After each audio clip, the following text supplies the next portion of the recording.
Even you are boss ataupun super admin operator, kita tak kena gerak satu grup. Okey, perbincangan sangat penting lah. Even you are boss ataupun super admin operator, kita tak kena gerak satu grup. Kita tak boleh gerak sendirian. Pasal apa? Macam saya tadi lah, saya cakap yang tim sebelah dia tahu. Apalah gaji pendek Azhar ni. Belum tapi lah, betul. Maksudnya begitu. Kita mungkin tak cukup, tapi orang lain ada. Okey.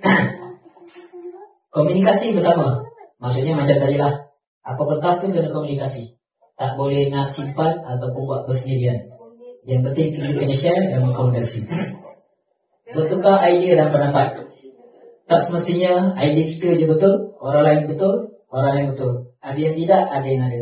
Macam pun idea tu kena gatherekan, satukan dan kita bincang pick one yang paling best kita gunakan untuk selesaikan masalah. Memahami arahan tugas. Yang ni tadi lah, yang alfabet. Jujur saya cakap, saya minta susun 1, 2, 3 sampai 0. Siap, bukan. Pahami arahan. Arahan kita.